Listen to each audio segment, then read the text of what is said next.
Viajantes Bem-Vividas.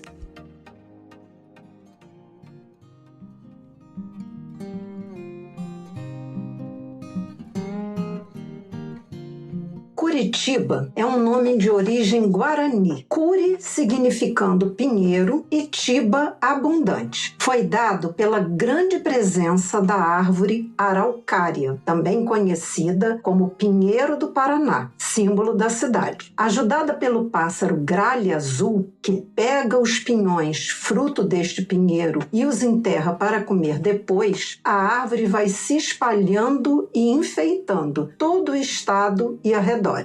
Exatamente isso, Lilian. Essa história está me trazendo lembranças de criança que tocam meu coração. As lindíssimas araucárias, como também a música da gralha azul, que eu cantava na escola, na época de criança. Pois é, você que nos acompanha, não sei se sabe, mas embora eu tenha nascido no Rio de Janeiro, cheguei a Curitiba com 9 meses de vida e morei lá até os 23 anos. Curitiba sempre foi uma cidade muito organizada, limpa, linda, com excelente urbanização. Foi a pioneira na implantação do ônibus conjugado e de linhas integradas, com estações de tubo e paradas a cada 3 quilômetros. Foi um avanço no Brasil. Como você pode ver, a Silvia conhece desde pequenininha a cidade de Curitiba e ela tem retornado periodicamente, acompanhando assim a sua evolução. Eu só tive o privilégio de estar lá uma vez em 2018 e hoje nós vamos então contar para você como conhecer a cidade. E a Silvia vai deixar dicas aqui preciosas para você montar o seu roteiro. Aí vai, antes disso, uma chamadinha especial. Nós temos pensado muito que podemos usar esse canal do Viajantes Bem-Vividas para, além de compartilharmos nossas experiências de viagem e a de nossos convidados, nós podemos fazer um pouquinho mais. Sim, podemos formar uma ponte entre você, nosso ouvinte, e os empresários que têm seus destinos turísticos e produtos voltados para mulheres, sobretudo para nós, as 60+. O comércio e o turismo precisam enxergar que o público feminino 50, 60, 70, 80 mais está aumentando e compõe um público consumidor enorme com seus desejos e necessidades próprias. Mas, claro, ter a indicação de atração ou produto já provado e aprovado dá muito mais segurança para quem o consome, não é mesmo? Assim, estamos abrindo aqui um espaço para você, empresário,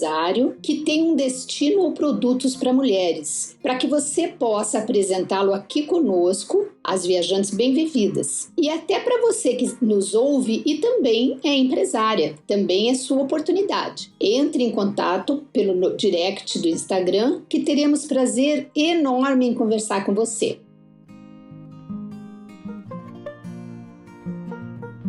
Bem, agora vamos para Curitiba. Por onde que você quer começar, Silvia, a apresentar essa cidade que você teve o privilégio aí de viver durante tantos anos?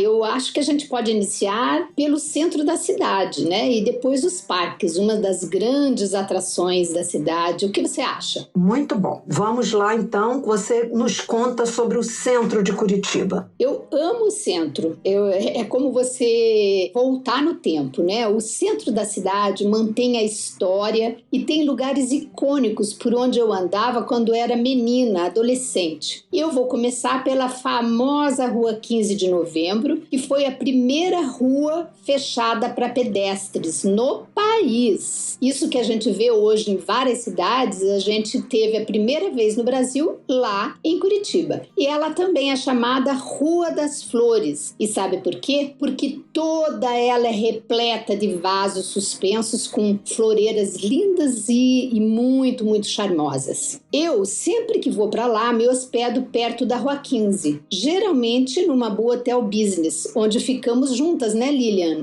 Isso. Para o encontro da Rede Brasileira de Blogueiros de Viagem, onde a gente pôde compartilhar aquele espaço. Ou então eu fico também em outros hotéis, mas sempre ali ao redor, para que eu possa caminhar por toda essa rua que eu amo várias vezes em horários diversos. Eu sugiro sair uma quadra antes de a rua ser só para pedestres, porque ali está o Teatro Guaíra, com a sua imponente fachada esculpida em concreto, obra de Poti Lazarotto. Ele foi um importante artista plástico curitibano e tem lindos painéis de azulejo, que quem me conhece sabe que eu amo demais, né? Espalhados pela cidade toda. É patrimônio cultural do Paraná. Então, super vale você tanto conhecer o Teatro Guaíra pelo seu exterior, como buscar fazer uma viagem dentro nas suas instalações, que ele é lindo demais. E de repente, você até dá sorte de conseguir assistir um espetáculo. Super vale. Na minha época de juventude, eu ia quase toda semana assistir a orquestra. Era bom demais. Em frente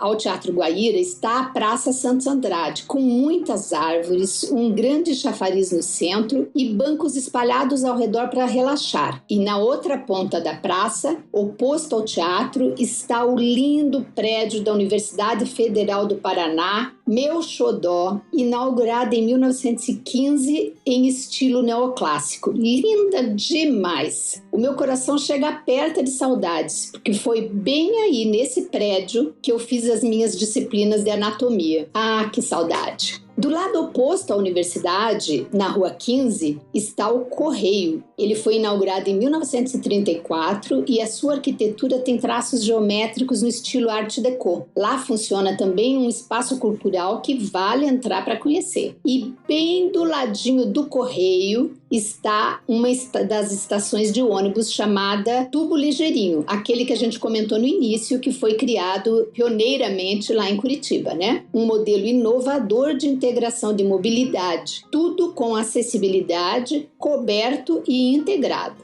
E do lado oposto da praça, um pouquinho mais à frente, está o Passeio Público, um parque que já existia quando eu era criança. Foi recuperado e tem muita diversidade de plantas, árvores, praças, cobras. Sim, eles têm um criadouro, não sei como é que chama o nome técnico, mas de cobras de várias espécies. E um amplo lago, que super vale o passeio, andar por ali, sentar um pouquinho nos bancos, observar a natureza, é uma delícia. E voltando à Rua 15, aí inicia a rua fechada para pedestres. Silvia, sempre que eu ouvia falar de Curitiba, antes de eu conhecer pela primeira vez, o que sempre tinha na minha cabeça era assim, como que Curitiba é uma referência para todo o país em vários aspectos, né? E essa coisa da rua fechada depois foi adotada em muitos lugares. Do que eu me lembro, era uma rua muito bonita, muito agradável, mas que já estava com um comércio mais popular. Mas eu acho que na sua época de criança e adolescente era um pouquinho diferente. Conta aí pra gente como é quais são as lembranças que você tem da Rua 15. E é bem isso mesmo. Na minha época de criança e adolescente, a Rua 15 era um glamour só. Eram os nossos passeios de final de semana, de sábado, de domingo. Ali ficava um comércio bem requintado, lojas finas, confeitarias. Algumas até ainda estão lá resistindo, como a Confeitaria das Famílias. Havia consultórios médicos de profissionais importantes, mas com o tempo ele foi se popularizando, né? Como quase todos os centros das grandes capitais. Mas ainda mantém seus lindos canteiros suspensos de flores, que eu já comentei. E o mais incrível é que desde aquela época ninguém rouba aquelas flores. E são super bem cuidadas, inclusive a própria comunidade ajuda a cuidar, né? As calçadas são de pedras portuguesas. Nas calçadas você observa desenhos de pinheiros, pinhões. Tem muitos prédios históricos e, claro, a famosa Boca Maldita. Essa é bem antiga, da minha época de adolescência mesmo. E sabe o que quer dizer essa Boca Maldita? Recebeu esse nome porque era ali que os intelectuais se reuniam para contestar a política, a economia e tudo que estivesse incomodando. Aliás, eles eram tidos como incômodos. Olha só. Então, vá caminhando até o fim da Rua 15, da Rua das Flores, e vá observando tudinho. Esqueça um pouco aquelas lojas muito populares, mas observe os detalhes. A arquitetura dos prédios, o calçamento, os próprios vasos de decoração decoração, que tudo é um passeio bem gostoso. E olha assim ao infinito, porque aquela visão da rua lá no final, ela é muito, muito gostosa e charmosa. Silvia, é por ali que existe aquele prédio que hoje é do HSBC, de onde no Natal, né, a gente vê todas as janelinhas iluminadas e as crianças cantando? Conta um pouquinho o que a gente pode fazer nesse entorno.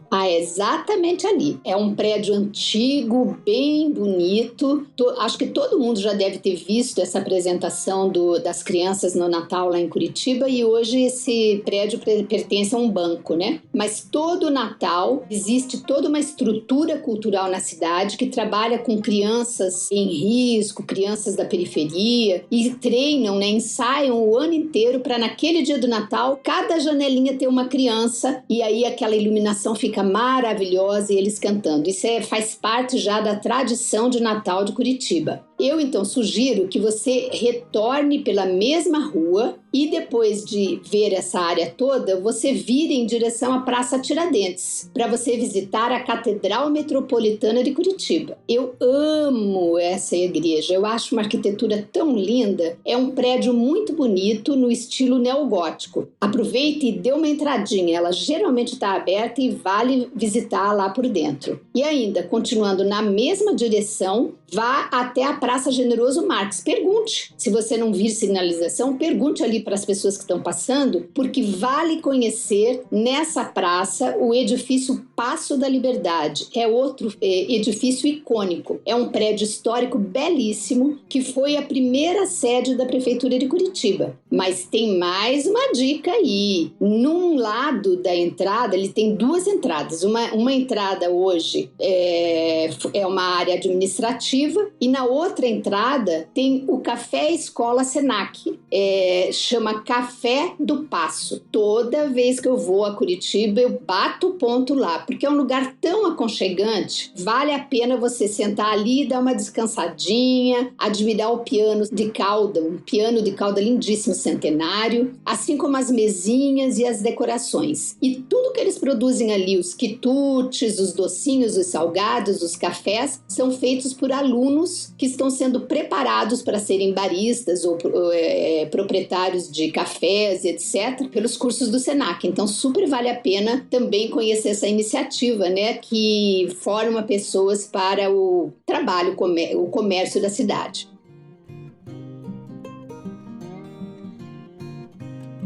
É realmente um convite a conhecer, né, toda essa parte histórica que a gente, né, sempre valoriza tanto. Agora, uma coisa que também é muito forte em Curitiba, é também uma referência, né, que ela é conhecida como a cidade mais ecológica, são os parques. E são parques belíssimos. Então, conta um pouquinho pra gente sobre esses parques que a cidade tem, quais que você, assim, recomenda, indica.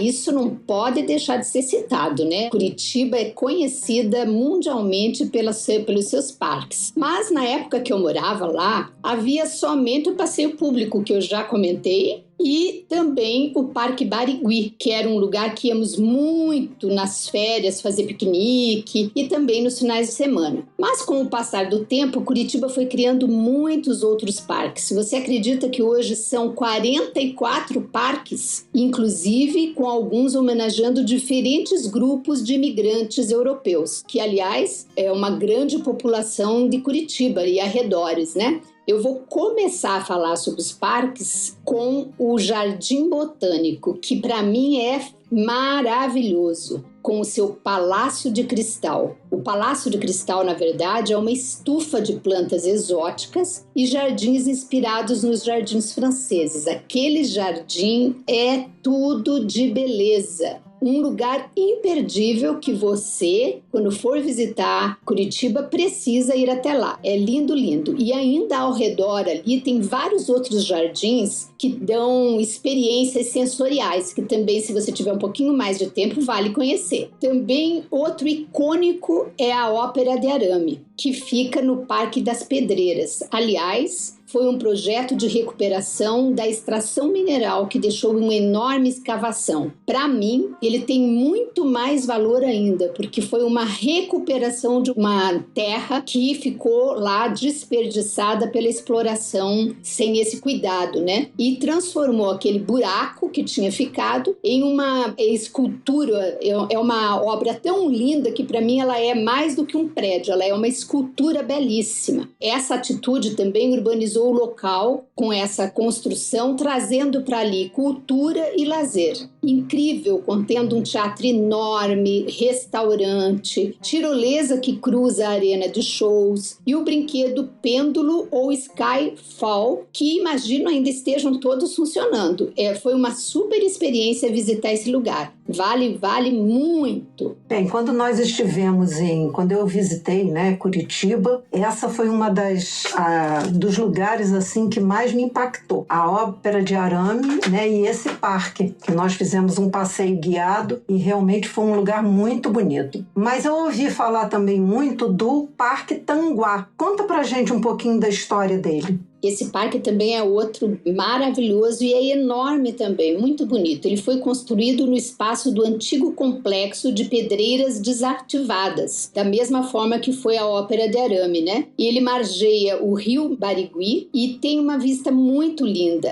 Tem um enorme espelho d'água na sua frente e um jardim também. Dentro do prédio, que é um prédio laranjado, que chama muita atenção, tem vários mirantes e uma linda vista do lago, além de trilhas pela mata. Então é um lugar que você pode passar ali o dia se divertindo. E em especial, se você tiver que escolher um horário, vá no final da tarde, porque ver o pôr do sol dali é belíssimo. Outro parque também que eu gosto muito é o Memorial Ucraniano, que fica no Parque Tingui. São tantos Tanguá, Tingui, né? Esse fica no Parque Tingui. E também é um lugar lindo de natureza, com uma belíssima réplica da igreja de São Miguel, com telhas de pinho e cúpula de bronze, no estilo bizantino, e o seu campanário. Ao lado fica uma loja com produtos típicos como as peçancas. Sabe aqueles ovinhos desenhados e pintados que a gente ama? É super legal visitar essa loja também.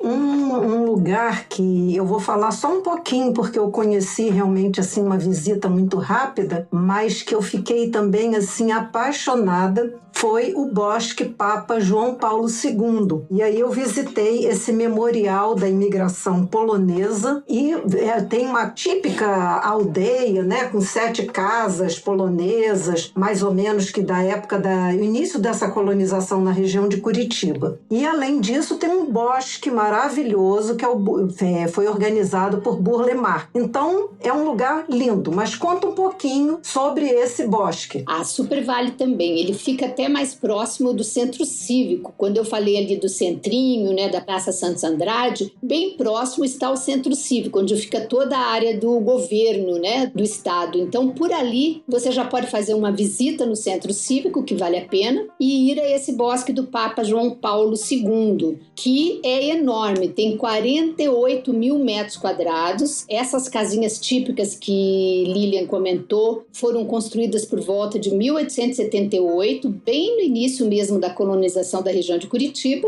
E é claro que eu, morando em Brasília, né, tudo que é de Burle Marx, eu amo demais, pois ele que foi o paisagista desse parque. Ele tem esculturas e obras pelo Brasil todo e também pelo mundo afora, além de Brasília, é claro. E além desse bosque homenageando o povo polonês, a gente tem também o Bosque do Alemão, que tem 38 mil metros quadrados de mata nativa e nascentes de água doce. Então você veja que cada parque desse é uma imensidade de área verde, de área natural, natural que está sendo preservada para a qualidade de vida dos moradores da cidade, para entretenimento, para lazer e para a sustentabilidade do mundo, né? Eu acho isso bastante impressionante, o investimento que foi feito nesse sentido. E com certeza, indo ao Bosque do Alemão, é imprescindível visitar o Oratório Bach. É uma réplica de uma igreja presbiteriana de estilo neogótico que existia na cidade. A Torre dos Filósofos, um mirante de 15 metros de altura, também vale a pena visitar, dá uma vista maravilhosa da cidade. E descendo a torre, você chega ao Caminho dos Contos, que é super bonitinho, onde está a trilha de João e Maria. Quem não lembra dessa história de infância, né? E hoje a gente acaba contando, né, essa história para os nossos netos, sobrinhos e tal. Essa história todinha é contada nessa trilha de João e Maria em azulejos. E ainda tem a Casa Encantada, com uma biblioteca infantil. No final da trilha está o belíssimo pórtico, reconstituindo o frontão da Casa Mila do início do século. Gente, é muita coisa linda para conhecer, né? Em Curitiba são ao todo 44 parques e óbvio que nós não podemos citar tudo aqui. Mas para uma primeira visita, você, nosso ouvinte, já tem muitas opções de atrações. Não podemos deixar de destacar que vale visitar também o Mercado Municipal, o primeiro no Brasil a ter produtos orgânicos. Lá você encontra de tudo, em especial produtos típicos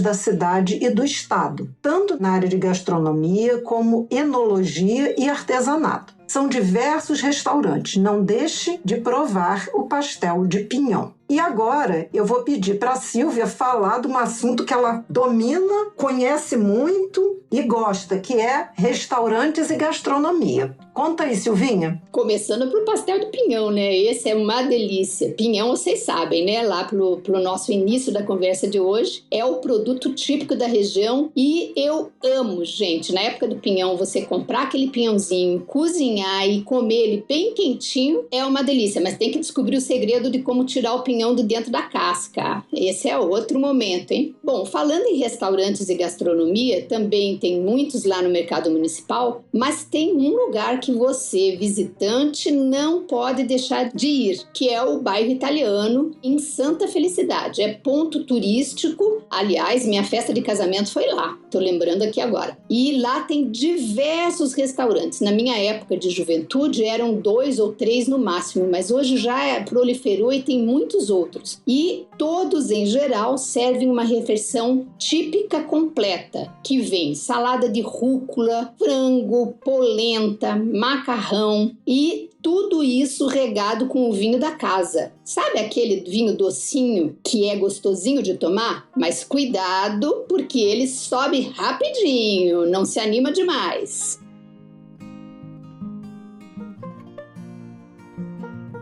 E para encerrar, se você gosta de museus, vamos dar algumas dicas. O primeiro deles é o Museu do Índio. Ele é um museu particular, tem uma produção artística dos indígenas brasileiros, né? É um dos maiores acervos particulares do mundo dessa produção e tem assim um acervo de cestaria, instrumentos musicais, máscaras, objetos, arte plumária. Então, assim, é muito bonito e conta muito da história dos povos originários. Silvia, que outras dicas você deixa aqui pra gente? Outro museu maravilhoso é o Oscar Niemeyer, ou como ele é mais conhecido, o Museu do Olho. Esse prédio foi muito interessante, era um prédio antigo já na cidade, um prédio reto, e aí foi convidado Niemeyer para fazer uma modernização, ou assim, fazer uma modificação naquele prédio, para se tornar um museu, né? E ele criou uma estrutura que foi acoplada ao prédio original. Olha que capacidade de arquitetura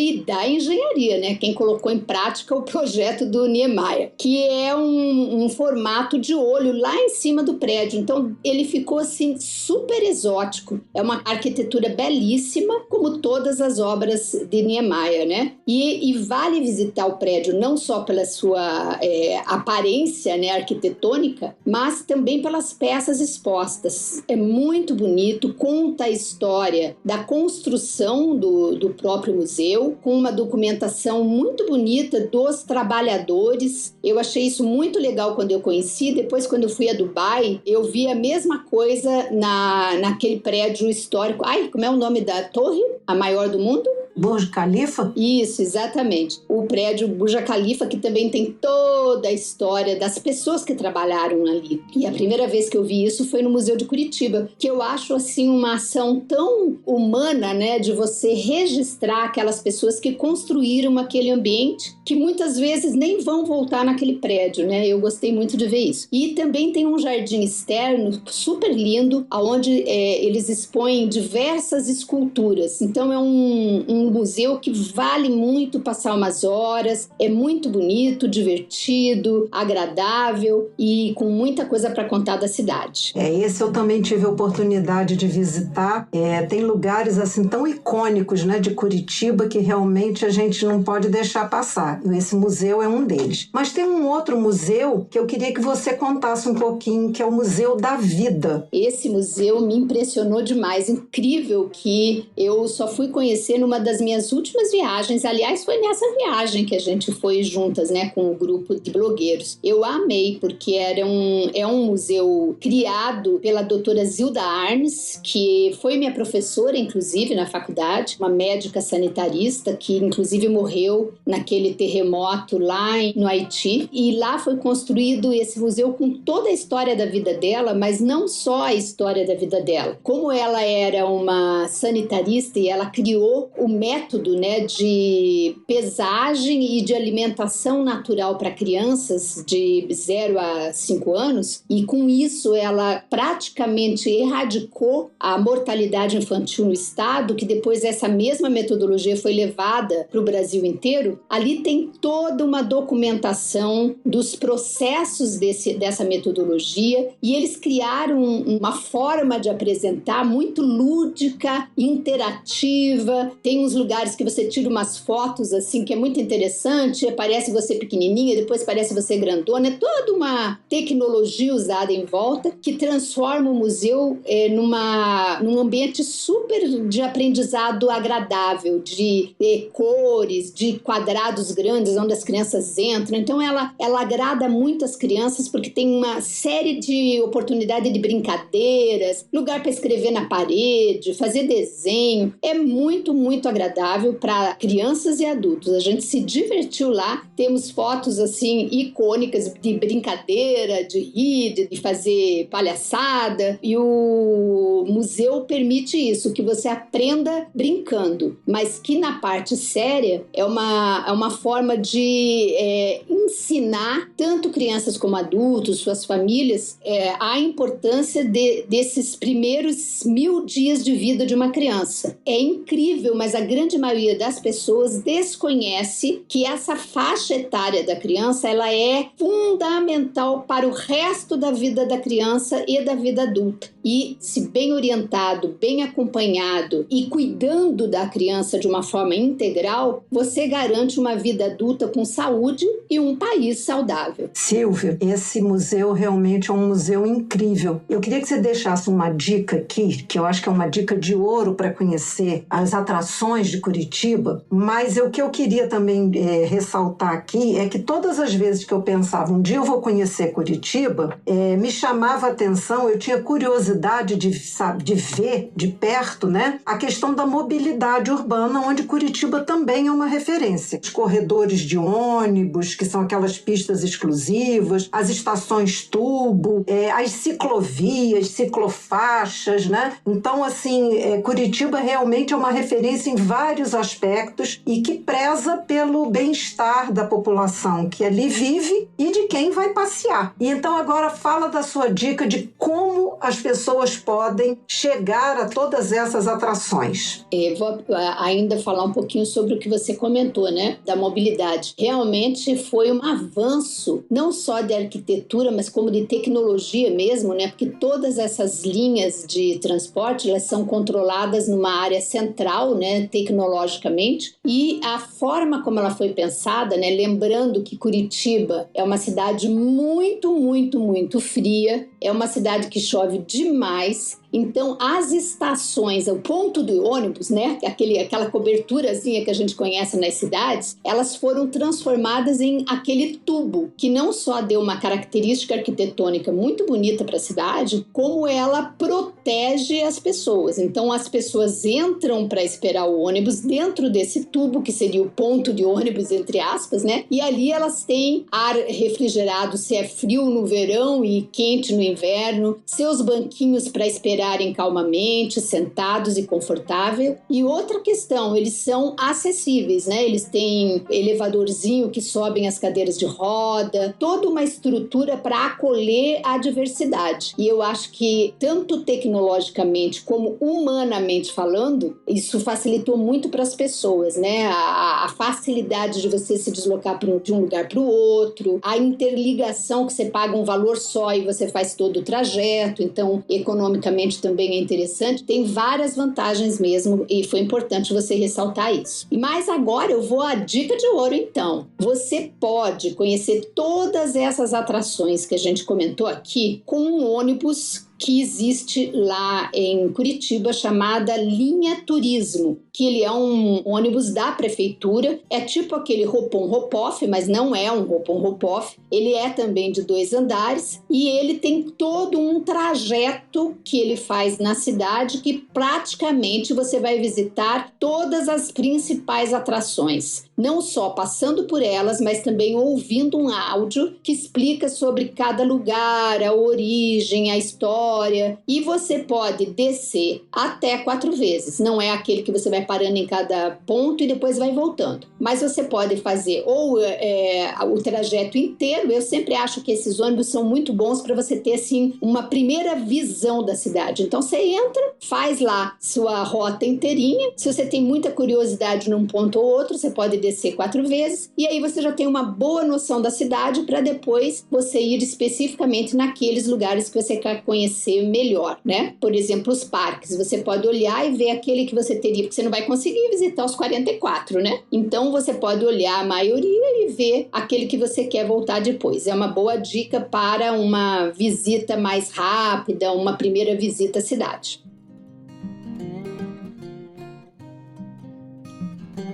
Nada como a gente conversar, né, com quem tem experiências reais de muito tempo, porque deixa realmente dicas valiosas. É muito diferente de quem visita a cidade só uma vez. Eu fiquei muito bem impressionada com a cidade, gostei demais, mas realmente as suas dicas são detalhadas, né? Se você que, na verdade, também quiser saber mais sobre Curitiba, todos esses detalhes e outras dicas, a Silvia tem o blog, né, Sentidos do Viajar, com vários posts que falam da cidade de Curitiba. É só você colocar na lupa para pesquisar no blog dela e você vai encontrar os vários posts. Tem dicas de lugares para você ver Curitiba do alto, de outros restaurantes, então vale muito a pena essa consulta ao blog Sentidos do Viajar. E agora, lembre que você pode dar uma esticadinha até Foz do Iguaçu. Ali de Curitiba a Foz do Iguaçu é muito próximo. Você já está lá, então o preço vai ser bem menor do que você sair de onde você mora, muito longe, tipo de Brasília, para ir para Foz do Iguaçu, né? Então, capricha no teu planejamento e dá uma esticadinha de uns bons dias para Cataratas do Iguaçu. Está entre as 7 maravilhas do mundo, né? E é patrimônio mundial natural pela Unesco. Esse é um destino maravilhoso para mim. Eu já visitei outras cataratas, né? Fui lá no Niágara, por exemplo, para mim, não existe uma outra catarata,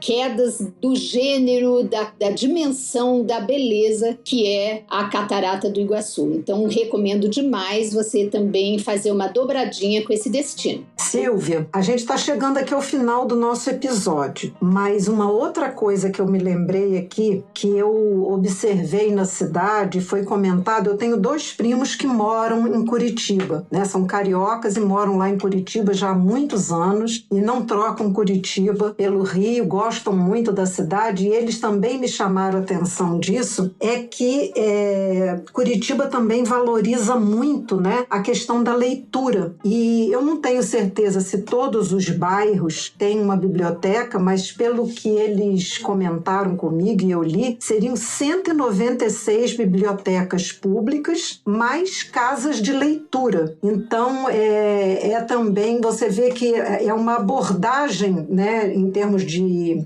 políticas públicas na cidade, muito interessante, vendo os diferentes aspectos, né, culturais, de bem-estar da cidade, de saúde dos moradores, né? Então eu achei esse aspecto também muito interessante. Acho que você deve ter desfrutado dessa questão de ter bibliotecas, né? O quanto facilita para envolver, né, os jovens na leitura. Na minha época de adolescente, quando eu era estudante, a nossa referência era a biblioteca pública, que também é outro prédio lindíssimo, lindíssimo, enorme a biblioteca, e a gente ia muito para lá, né, para estudar, para fazer trabalhos, né? Naquela época não tinha internet, a gente não pesquisava tudo no Google, e a pesquisa era feita na biblioteca mesmo. Essa é uma outra estrutura arquitetônica que vale visitar. Essas unidades de biblioteca, parece que uma época foi chamada farol da leitura, porque os prédios, assim, são um farol mesmo, vermelho alto, comprido, como se fosse um farol, como o farol representando o conhecimento, né? A descoberta do conhecimento. E foi realmente uma política pública introduzida lá, são várias unidades, são públicas, todo mundo pode ter acesso e tem uma especificidade voltada para crianças e adolescentes e jovens, né? Com esse estímulo mesmo de aprendizado. Eu acho também bem interessante isso e foi super bom você lembrar aqui, Lilian, muito legal.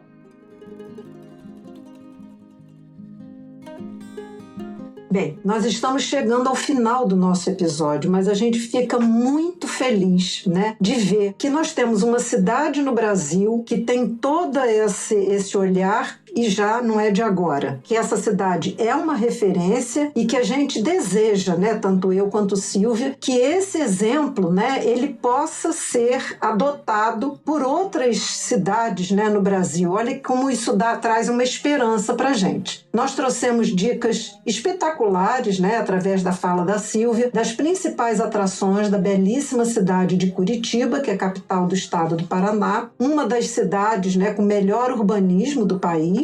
Nós esperamos que você tenha se inspirado a visitar a cidade da Araucária e do Pinhão. E você, nosso ouvinte, já sabe que a cada 15 dias, nas quartas-feiras, nós estamos aqui com você, trazendo sempre um episódio novo. E enquanto você passa esses 15 dias, não se preocupe, você tem aí mais de 50 episódios já publicados para você ouvir. Planeje qual será a sua próxima viagem com todos esses aprendizados que você pode achar aqui, com roteiros completos, gratuitos, já vividos e testados por nós duas e pelos nossos entrevistados. Lembre também que você pode nos ajudar a fazer chegar, né, a muitas outras mulheres todas essas dicas. Como que você pode fazer isso? Compartilhe os nossos episódios com suas amigas, curta esses episódios, comente sobre eles. Se desejar nos dar sugestão de temas e a opinião sobre os nossos episódios, dúvidas e tal, envie um e-mail para viajantes-bem-vividas@gmail.com ou mande uma mensagem pelo Instagram. Nós vamos adorar receber seu feedback e seu contato. Encontramos com você daqui 15 dias.